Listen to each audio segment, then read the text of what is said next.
We had assigned to dorm room 734, which, it turns out, wasn't one of the nice add-on rooms in the South Hall. No, we found ourselves in the older wing of the building on the 7th floor. I wasn't too bummed out, though. At least they'd honored my request to room with my best friend. Lydia and I spent most of the morning moving ourselves in. By the time our resident advisor came by, I was taping up posters, and Lydia was reading. "Hi girls, I'm Beth," chirped the bubbly blonde girl as she bounded into our room. "I'll be your RA this year." "Hi," I nodded at her. "Wow, you girls really work fast," she said, taking in our made beds and hung up clothes. Beth picked up a drawing of Cthulhu that Lydia had done over the summer. She turned it sideways, studying it. "Is this the Kraken from Pirates of the Caribbean?" Lydia glared at her over the top of her book. "So anyway," the RA continued, "I know our hall isn't as new as the South Hall, but trust me, there's a lot of history here. This building is almost 60 years old." "Yes, I can see that," I said, looking around. "The rooms are pretty small." "Well, people were smaller in the 50s. Beth shrugged. "Really?" Lydia said flatly. "Yep, really." Beth pursed her lips and just continued to stand there, while the room filled with awkward silence. "So," I said, "the corner room next to us, 733, is it? It looks a lot bigger than our room. Is anyone assigned to that room, or could we maybe—" "Oh, you don't want that room," Beth interrupted. "There were a couple suicides in there, a hanging and a jumper if I remember right. They're not assigning anyone to that room. Anyway, I'd just like to remind you that this is an all-girls floor and guys are not allowed up here after 11. Before we could reply to her, Beth clapped her hands and with a quick, "Well, nice meeting you," she skipped out of the room. Lydia dropped her book on the bed and stared out into the hall. I hate her. Did you hear that bomb she freaking dropped? I'm going to call her dumbshit Beth. Lydia, seriously, suicides? Oh, Becca, relax. Every college campus has a few suicides. Yeah, but in the same room? Lydia sighed. Really, who cares? It's not our room. Yeah, I guess. I turned to study the little window in our room. Can you imagine climbing out of that tiny window and jumping? You'd be alive for at least 5 seconds before you hit the ground. Oh, come on, Becca, can you not? Lydia glanced at the window and visibly shuddered. You know I freaking hate heights, and just talking about that stuff is raising my blood pressure. We could always move into the suicide room, I teased her. That one has a window on each wall. Screw you. Okay. But seriously, think about it. It would take a lot of commitment to squeeze out of that tiny window. Yeah, well, remember, people were apparently smaller back then, Lydia mumbled as she pushed her bed further away from the window. Since Lydia was an outgoing and friendly person, we made friends at lightning speed. There were a lot of parties in those first few weeks, at one of which Lydia inevitably met a guy. I'd known the girl since we were in diapers, so I fully anticipated her having a boyfriend by the end of September. His name was Mike, and he wasn't anything special, just your standard frat pledge douche canoe. After about a month on campus, the novelty of college started wearing off. Lydia and I found our stride, and we spent more weekends studying than drinking. Midterms were coming up in a couple weeks, and I was determined to maintain a 4.0 GPA throughout the freshman year. One night in early October, I was woken up by a loud grinding sound. I sat up in bed and strained to hear it again. Lydia was also wide awake and listening. What the? She mouthed to me. It wasn't unusual for there to be noise in the hallways since other people came in at all hours of the night. But this sound had definitely come from next door, the corner room. Is that? Yeah, Lydia whispered. That's the window next door. At Lydia's insistence, we kept our window closed at all times. However, there was no mistaking the sound of the window in room 733 being opened and closed again at regular intervals. Who's in there? Lydia shrugged. Is someone messing with us? Is this like initiation? Lydia raised her eyebrow at me. Initiation to what? I don't know. College? Maybe they're hazing the freshmen? Who is hazing freshmen? I shrugged. Becca, I love you, but that was freaking stupid. I threw a pillow at her. Well, whoever it is, go tell them to knock it the heck off. Me? I'm not risking being thrown out a window. Well, I'm not doing it. I'm an art major. You're a political science major. You go lay down the law, I said. Not happening. Then call dumb shit Beth. Isn't this the kind of nonsense she should deal with? I'm not calling her. Don't you put that evil on me. Fine, Lydia whispered loudly. Then we'll just have to ignore it. I have class at 7:30, I whispered. Then do something. Ugh. I got out of bed and stomped to the door, threw it open dramatically, and went down the hall to pound on the door to room 733, which simply said supply room. People are trying to sleep, please stop, I said when there was no answer. Dude, seriously, I sighed. I stepped back from the door and immediately noticed a problem. Room 733 was padlocked shut from the outside. I hurried back to my room. What happened? Lydia asked. I'm not going anywhere near that freaking room again. It's locked from the outside. I don't know how anybody could get in there. So you're saying it's a spooky ghost? She laughed. No, I'm saying there is creepy stuff going on inside a room colloquially called the suicide room. Lydia scoffed and rolled over to go back to sleep. You should have been a drama major. We didn't hear the window next door again that night, but the next morning you could clearly see from outside that both windows in the corner room were now wide open. I watched the windows on room 733 for an entire week, but they remained open. Occasionally at night I thought I could hear a noise next door, like marbles dropping and rolling across the floor. Since it never woke Lydia up, I didn't bother to say anything. One afternoon I was alone in the dorm editing notes on my laptop. I had my headphones in, but the music wasn't loud enough to cover the noise of someone knocking on the door. Come in, I said without looking up from the screen. A moment went by and then I heard the knocking again. I jerked my earbuds out and slammed the laptop closed. I turned around. What the? The door to the hallway was wide open. I'd left it open on purpose since Ian, a junior I was dating, was supposed to be stopping by. I heard the knocking again from behind me and literally jumped out of my chair. It had come from the other side of the room, the closet door. It was the closet that shared a wall with room 733. Lydia, you're not freaking funny, I said. Nothing. Lydia, I swear to God, I will punch you in your face. Silence. I walked over to the closet door and grasped the handle. Lydia, you're a freaking what? Her voice came from the doorway behind me. I let go of the doorknob and stumbled back, wide-eyed. Lydia threw her stuff on the bed and turned to me, crossing her arms. I'm a freaking what? I thought you were hiding in the closet, I said lamely. What? Why? Because someone was knocking on the door. Jesus, Becca. Lydia rubbed her forehead and walked over to the closet, throwing open the door. There was nothing there but clothes and boxes. She made a swipe of her arm as if to say, What now? I swear, Becca, there's no one here. I know what I heard.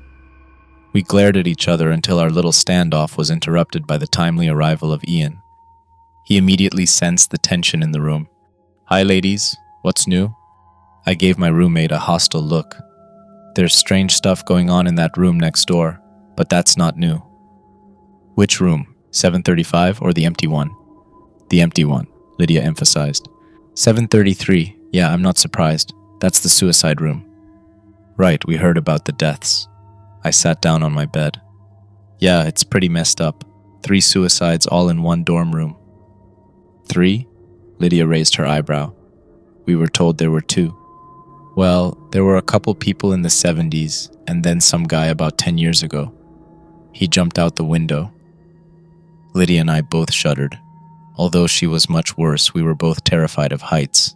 A falling death was about the worst thing I could think of. I will admit that 3 suicides in the same dorm room is freaking disturbing, Lydia said in an apologetic tone. Yeah, I heard there's something in that room, Ian said. Like what? No one knows, but every year someone has a new theory. Usually right around Halloween, something gets published in the campus paper. Whatever is in there, though, it ain't friendly. So has anyone ever killed themselves in the neighboring rooms, like this one? Nah, just 733. Honestly, I was surprised when I heard they were opening the North Hall this year. They told us we were the biggest incoming freshman class in 20 years, I said absent-mindedly. Yeah, I heard that too. You know, you could request a room change. Ian sat down on the bed next to me and I leaned against his shoulder. Yeah, but they wouldn't keep us together, Lydia cut in. Becca and I have been best friends for 15 years. We can't room with other people. So should we just keep living here next to Satan? I glanced at the closet door again. Lydia shrugged. At least we'll have some stories to tell after graduation. These aren't the kind of stories I want to tell. A few days later, Lydia began to believe my closet story. I woke up in the middle of the night to the sound of someone whispering. I looked over at Lydia, who was already staring at me with wide eyes. She slowly brought a finger to her lips. I listened intently, trying to hear what the voice was saying and where it was coming from, but I couldn't understand even one word. I got out of my bed and tiptoed over to Lydia's. The whispering was definitely louder over there, but then she shared a wall with room 733. I listened harder. Never taken mouths of fools. What the hell? Lydia leaned over and put her ear up to the wall. The whispers suddenly stopped and I leaned closer. Suddenly there was a loud bang from the other side. Lydia immediately recoiled and clutched her ear in pain. Someone was in there. Suddenly more angry than scared, I again threw open our door and stomped over to the supposedly empty supply room. I banged on the door loudly, not caring who else I woke up at this point. Are you freaking kidding me? I yelled at the door. This isn't funny anymore. Come out of that freaking room, you jerk. Silence. And then the doorknob started to turn. I don't know what I'd expected to happen, but it wasn't that. I backed up so far from the door that I ran into the opposite wall. When the handle had turned all the way down, something started to push from the other side. The door groaned loudly, but the locks held. I held my breath until the pressure on the door subsided and the handle slowly returned to its normal position. I noticed Lydia peeking her head out of our room. She held up her hands as if to say, "What happened?" "Someone thinks they're funny," I answered her out loud. She shook her head and disappeared back into our room. I knelt down on the floor and brought my head down to the carpet, peering under the door crack. It was the first time I had seen into the corner room. Room 733 was definitely a supply closet. There were chairs stacked along one wall and bed frames along the other. A few rotting mattresses were piled under one of the windows, and a thick layer of dust covered everything in the room. The windows were absolutely huge, which was something you couldn't really tell by looking up at the building. They were open as always, and I could definitely see how someone could easily climb through them to the outside ledge. The room didn't look like it had been disturbed in a couple of decades, which sent a shudder racking through my body. The moonlight, which had been providing enough light to see into the room, suddenly vanished, and I saw only pitch black inside. I blinked rapidly, trying to adjust my night vision. I squeezed my eyes shut, and when I opened them, a large yellow eye was looking back at me, only a few inches away from my face on the other side of the door. I screamed and woke up half the dorm. There was no denying that things were escalating. The next morning, Lydia and I put in dorm change requests with resident services and hoped for the best. In the meantime, we agreed to never be alone in our dorm room at night. Either we both spent the night at home or neither of us did. We started spending most nights with our respective boyfriends. I told Ian everything that had happened, and he suggested I maybe talk to the campus paranormal society. I hesitantly made an appointment, and Lydia and I met with a small, cleanly dressed kid named Craig and 4 of his colleagues the following Tuesday. We told them everything we could remember, every incident, no matter how small. Craig and the 4 other members of the paranormal society sat quietly and took notes for half an hour. It wasn't until we finished that anyone spoke. "Is that all?" Craig asked. "Yes," I said slowly. "Would you mind waiting out in the hall for a few minutes so that I may confer with my colleagues?" "Sure." Lydia smiled indulgently and stood up. "Whatever you need." The door had barely shut behind us when Lydia snorted and rolled her eyes. "Let's go." "Go where?" I asked. "Are you serious?" "Lydia, come on, we need help. I am freaking out. We haven't stayed one night in our dorm since Thursday, so this isn't something we can just brush off." "Okay." She threw her hands up. "Let's hear what they have to say, and then we can go over to resident services and check on our move requests." We loitered out in the hallway for another 15 minutes before Craig came out and asked us to come back and take a seat. With all the pomp and circumstance of a meeting of Parliament, Craig cleared his throat and made his diagnosis. What you're dealing with, ladies, is a very angry ghost. Is that your professional opinion, Craig? Lydia said. I shot her a look. Yes, he stuttered. A vengeful spirit. A spirit? I asked. I very much doubted that that's what we were dealing with.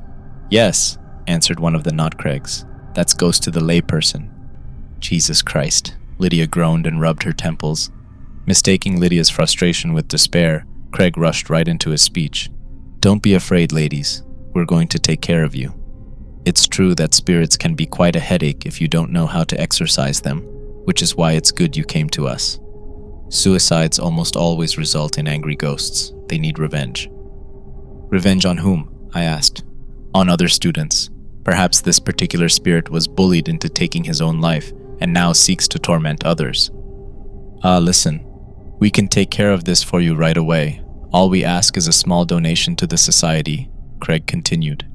We honestly didn't realize that room was having this much activity. It's really very exciting. Great. Well, thank you for your time, Lydia said as she grabbed my hand and pulled me out of my chair. Do you want to set something up for this weekend? Craig asked. Tell you what, we'll call you. Lydia hurried me out of the room wearing a weary look, and we didn't speak again until we were almost to the admin building. That was a waste of time, she said.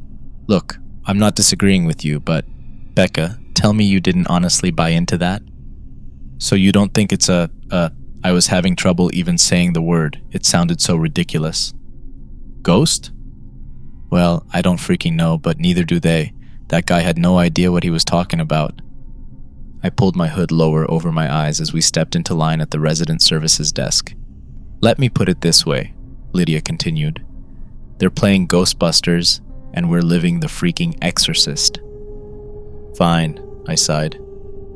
Then what do you want to do? Just keep sleeping at Mike and Ian's until we get reassigned?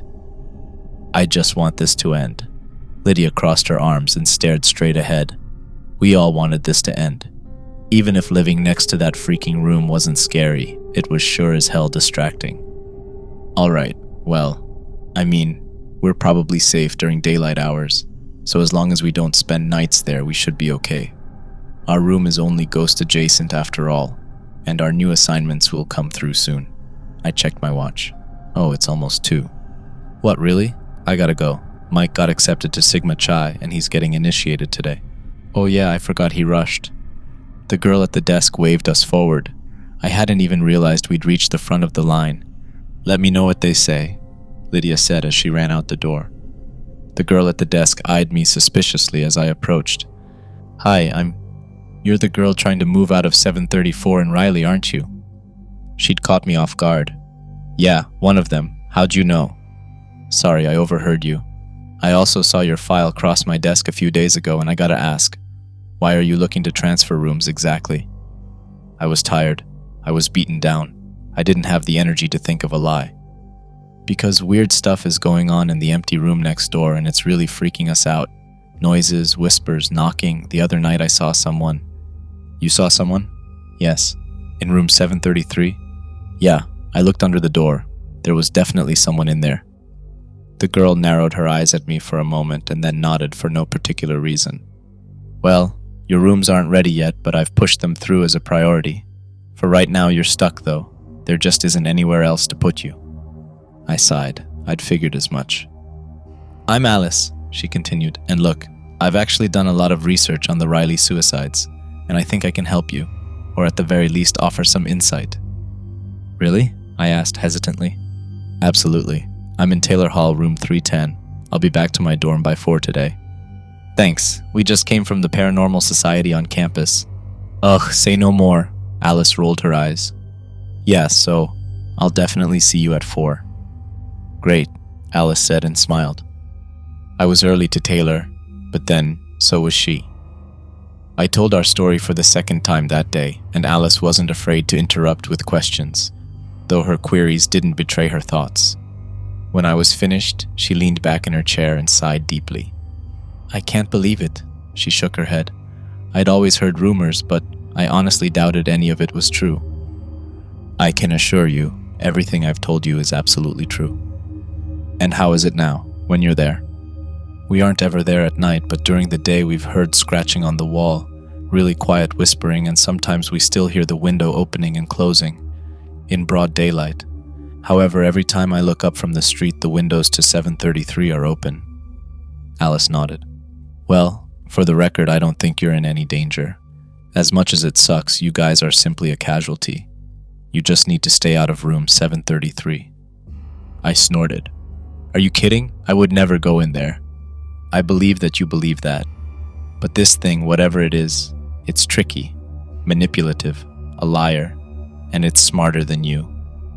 I'll try not to be offended by that, I said. You shouldn't be. What do you think it is? Something very old and very evil. I regarded her skeptically, and then let my eyes wander around the room. I hadn't really noticed the decor before, but to say Alice had an interest in the occult was an understatement. I can't see any situation where I would be compelled to enter that room. I know, but you have to be prepared that there may come a time when you have to make a decision about entering that room. Because what you're dealing with, it's already killed 5 people. 5? I thought it was 3. Yeah, well, not everyone is inclined to do the level of research that I do. Let's see. There was Ellen Burnham in 1961. She jumped out the window. She was the very first. And then Tad Collinsworth in 1968. He jumped too. Marissa Grigg in 1975. She hung herself. Erin Murphy in 1979. She jumped. And then Eric Douston in 1992. He hung himself. 5 suicides. How could the university still let people live in there? They don't, apparently. That's why it's a supply room. And back then? Well, every few years, once everyone who would remember had graduated, the room would be reassigned. This was before the internet, you know, and the incoming freshmen were clueless. But after that last one, Eric Douston, they closed the entire north hall of the 7th floor and built more rooms onto the south hall. So what does it want? Alice shrugged. Chaos, death, souls, who knows? No one even knows what it is. Okay, so what do we know? We know that it's somehow bound to that room, though it seems to have minimal influence just outside of it. We know that everyone who ever died was alone at the time, and we know that it's a trickster. That's what we know. It wasn't enough. Why do you think they do it? I asked quietly. The victims? I nodded. All I know is what's rumored to be in the evidence files. All the suicides were found with pictures or writings that were considered unspeakable at the time. They contained horrible, evil things that would make you physically sick to read or see, they say. And these people, they drew them? They wrote that stuff? Yep, whatever's in that room drove them mad. That's freaking terrifying. Have you guys considered getting somebody to bless the room? Jesus. Well, you'll have a hard time getting him, but perhaps some other sort of holy person. No, I mean Jesus, you're talking about an exorcism. Alice shrugged. Maybe. The rumor in the 70s was that this all started with a Ouija board game gone wrong in 1961. Really? That's made by Hasbro. Not in the 60s, it wasn't. Anyway, it's just a rumor. The only person on campus who would know is Tom Moen in admin. I've tried to talk to him before, but he refuses to see me. Did he go here in 1961? Yes, and he was staying in Riley. We need to talk to him. I need to know what is happening, or I won't be able to live the rest of my life as a well-adjusted person. I suppose we can try to chase him down on campus. Can we talk to him tomorrow? We can try. Mr. Moen wouldn't see us that day, or the next. We tried to catch him on his lunch hour and then again while he was leaving work, but he got around us every time. It was soon clear that the old man was actively avoiding us. Lydia and I had seen little of each other since we'd continued to sleep in other dorms. I went back to our room twice a day, once in the morning and once in the afternoon. Usually the other room was silent, but that didn't make me feel better. I could always sense something on the other side of the wall, somehow watching me. It felt like the calm before the storm. The Thursday before Halloween, I came back to the dorm to shower in the evening, much later than usual. I'd seen Lydia that afternoon, and she'd informed me that she had enough clothes stored at Mike's to last until graduation, so I knew I'd be there alone. I showered down the hall in the safety of the bathrooms and then walked back to my room to change. I was supposed to meet Ian in half an hour to head out to a party, and I wanted to get out of here as quick as possible. Since the silence was unnerving me, I threw my iPod on the docking station and turned up AC/DC. I got dressed and then stood in front of the mirror to dry my hair. I flipped my head over and blow-dried upside down to try and give my hair some volume. When I flipped my head back up and shut off the blow-dryer, I immediately noticed the silence in the room, but that wasn't all I noticed. I wasn't in my dorm anymore. Behind me was reflected the dusty bed frames and large open windows of room 733. I spun around in a panic to find that I was actually standing in my own room. I looked back at the mirror to see that 733 still reflected there.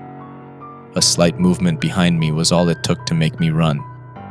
I grabbed my purse and phone and I fled from my room, slamming the door behind me. On the elevator ride down, I called Alice.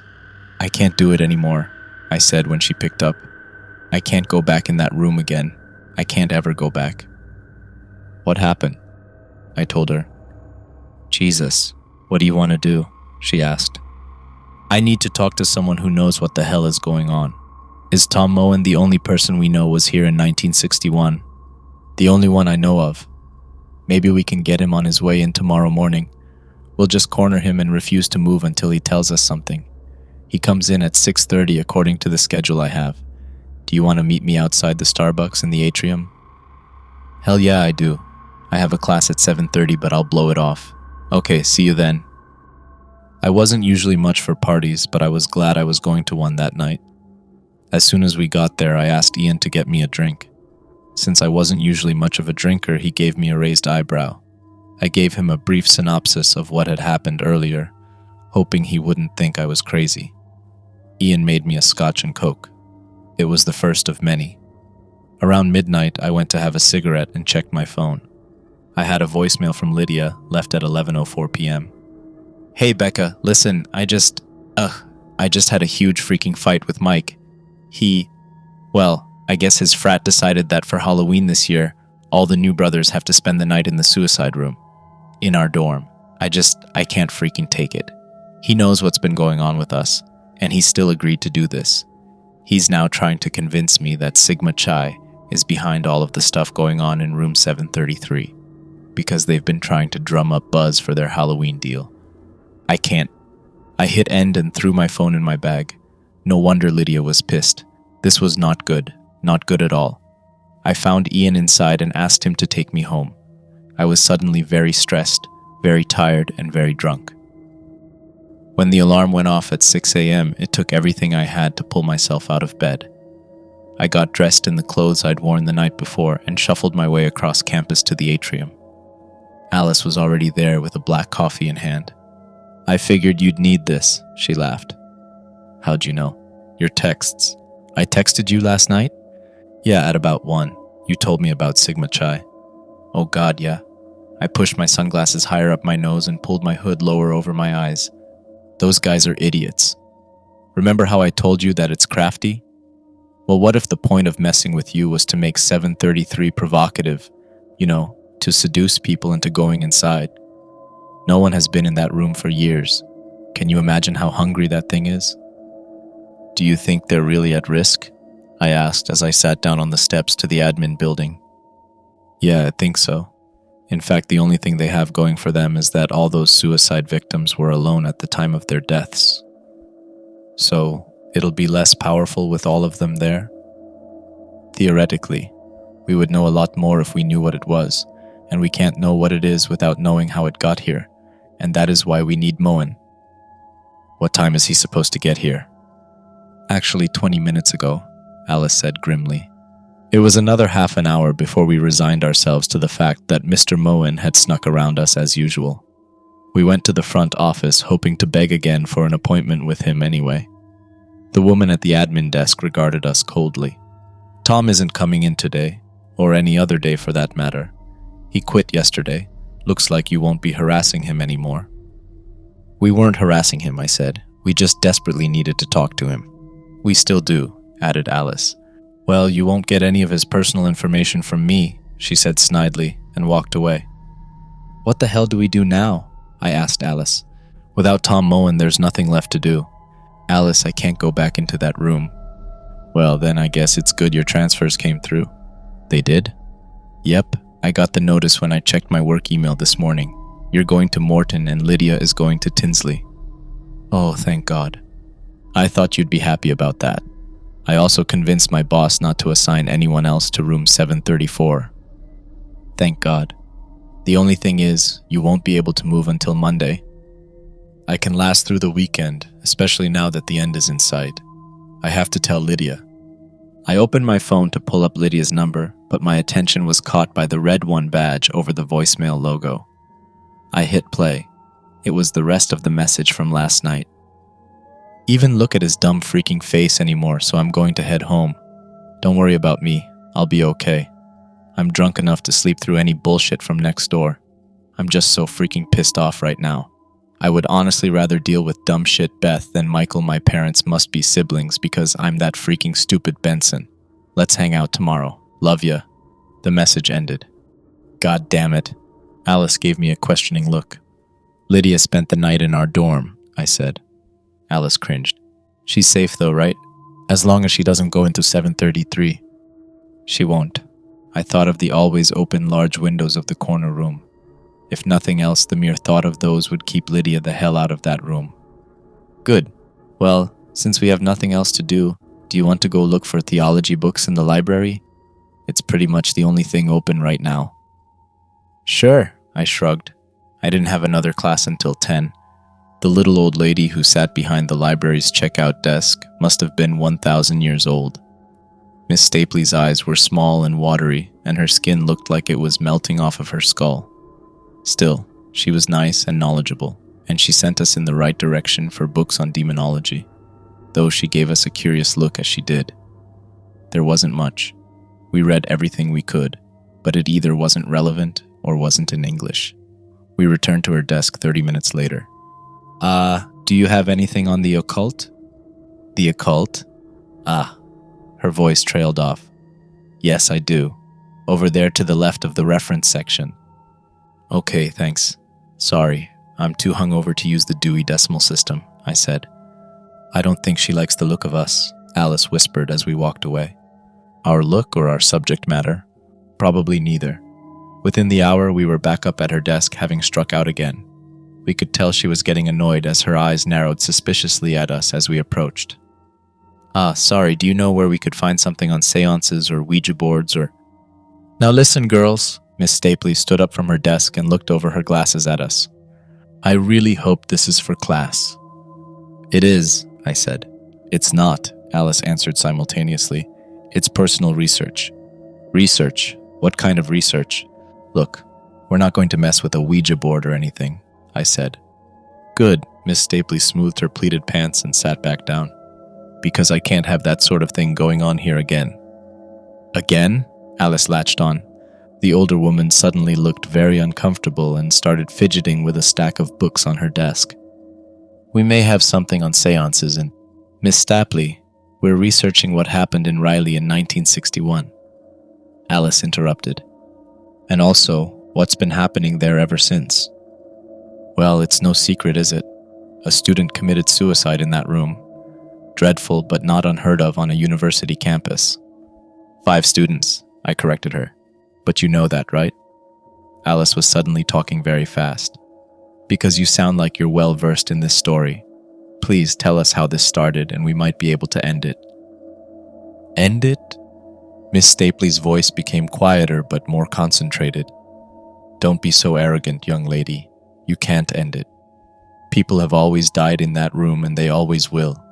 There is no end to it, so you'd best stay far away from it. But maybe if we knew how this all started. It started just as you think it did, but everyone that was involved is either very old or very dead by now. Just stay away from that room. Concentrate on your studies. I leaned over her desk.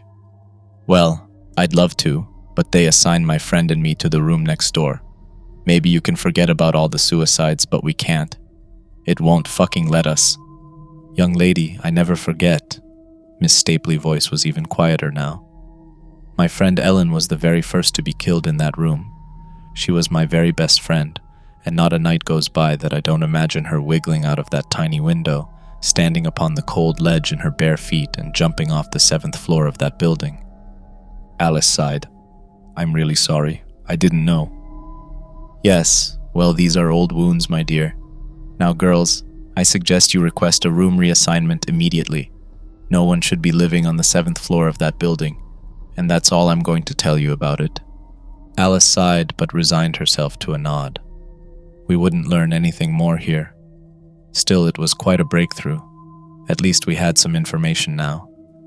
Alice walked away, and I made to follow her, but my feet wouldn't move. Something was bothering me. A small yet poignant word had been buried in Miss Stapley's story, a word that suddenly seemed very important. Hey, Miss Stapley, I asked the tired old woman at the desk. Why did you refer to the windows in 733 tiny?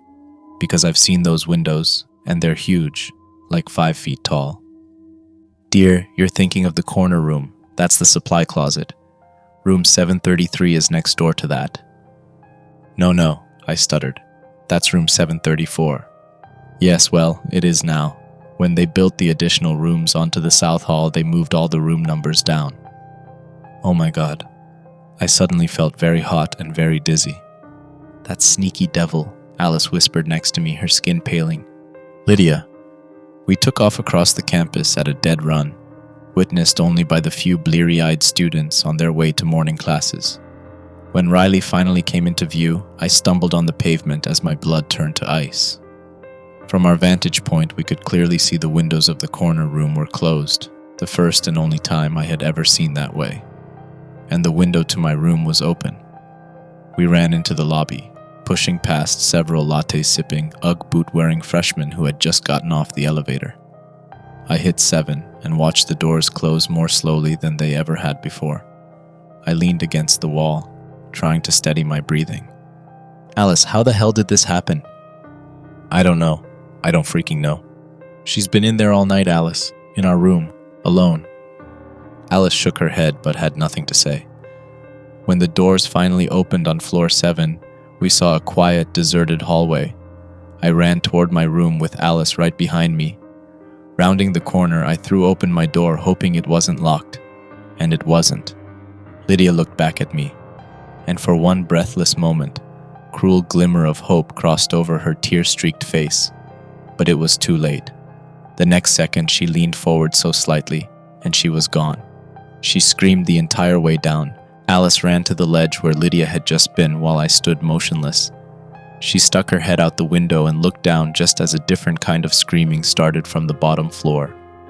Alice closed her hand over her mouth and pulled her head back into the room as tears of shock ran down her ghost-white face. The screaming from outside got louder as more people saw what remained of my best friend on the cold pavement. I leaned back against the dresser and slumped to the floor. A falling death. Lydia never wanted a falling death. I absent-mindedly picked up one of the pictures that were strewn all over the floor. It was a picture of Lydia's mother. She was dead. I picked up another picture. It was Lydia's baby sister. She was dead too. There were dozens of pictures just like it all over the floor. Lydia has been busy last night. As for the things depicted in them, I cannot tell you. Lydia was a talented artist, and I only saw a few before I got sick on the floor next to me. Alice was standing in the doorway yelling something down the hall. I don't know what she was saying because all I could hear was a high-pitched whine in the room. Suddenly, a piece of paper slid out from under the crack in the closet door and glided across the floor toward me. I picked it up and studied it for a moment. This was drawn by Lydia too, but it wasn't like the others. It was a picture of the closet from my exact vantage point. In the drawing, the door was cracked and there was something looking back from the darkness. I put the paper down and studied the closet.